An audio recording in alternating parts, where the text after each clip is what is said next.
മുണ്ടക്കൈ ചൂരൽമല ദുരന്തബാധിതർക്കായി വയനാട് തൃക്കൈപ്പറ്റയിൽ മുസ്ലിം league നിർമ്മിക്കുന്ന 105 വീടുകളിൽ 51 വീടുകളുടെ താക്കോൽ ദാനം ഇന്ന് നടക്കും. മുസ്ലിം ലീഗ് സംസ്ഥാന അധ്യക്ഷൻ പാണക്കാട് സയ്യിദ് സാദിഖ് അലി ശിഹാബ് തങ്ങളും പ്രിയങ്ക ഗാന്ധി എംപിയും പങ്കെടുക്കുന്ന ചടങ്ങിലാണ് വൈകിട്ട് 51 വീടുകളുടെ താക്കോൽ കൈമാറുക. ഉരുൾപൊട്ടൽ ദുരന്തം നടന്ന ശേഷം ഒരു രാഷ്ട്രീയ പ്രസ്ഥാനം ആദ്യമായിട്ടാണ് ദുരന്തബാധിതർക്കായി ഇത്രയധികം വീടുകൾ ഒരുമിച്ച് കൈമാറുന്നതെന്ന നേട്ടവും ഇതോടെ മുസ്ലിം ലീഗിന് സ്വന്തമാവുകയാണ്.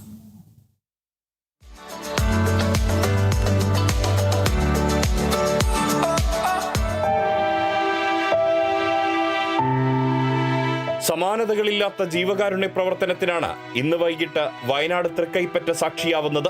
മുണ്ടക്കൈ ചൂരൽമല ഉരുൾപൊട്ടൽ ദുരന്തത്തിൽ എല്ലാം നഷ്ടപ്പെട്ട മനുഷ്യർക്കായി പ്രകൃതി സുന്ദരമായ 11.22 ഏക്കറിലാണ് മുസ്ലിം ലീഗ് മനോഹരമായ വീടുകൾ ഒരുക്കിയിരിക്കുന്നത്.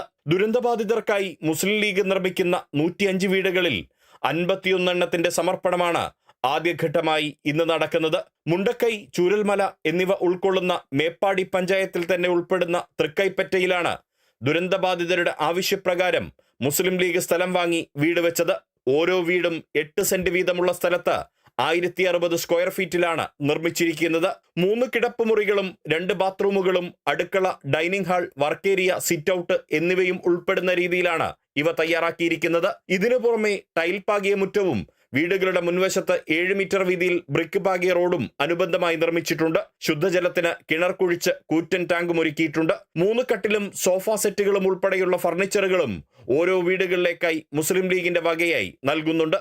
കമ്മ്യൂണിറ്റി ഹാൾ ഉൾപ്പെടെയുള്ള സൗകര്യങ്ങളും ഇവിടെ ഒരുക്കുന്നുണ്ട്. മുസ്ലിം ലീഗ് പ്രവർത്തകർ ജനകീയമായി സമാഹരിച്ച 36.5 കോടി രൂപയാണ് പദ്ധതിക്കായി ചെലവഴിക്കുന്നത്. വൈകിട്ട് നടക്കുന്ന ചടങ്ങിൽ മുസ്ലിം ലീഗ് ദേശീയ ജനറൽ സെക്രട്ടറി PK കുഞ്ഞാലിക്കുട്ടി അടക്കമുള്ള നേതാക്കളും സംബന്ധിക്കും. ഉരുൾപൊട്ടൽ ദുരന്തബാധിതർക്കായി ഇത്രയധികം വീടുകൾ ഒരുമിച്ച് സമ്മാനിക്കുന്ന ആദ്യത്തെ രാഷ്ട്രീയ പ്രസ്ഥാനമെന്ന സമാനതകളില്ലാത്ത നേട്ടവും ഇതോടെ മുസ്ലിം ലീഗിന് സ്വന്തമാവുകയാണ്. Riyas KMR, Kerala vision news, Wayanad.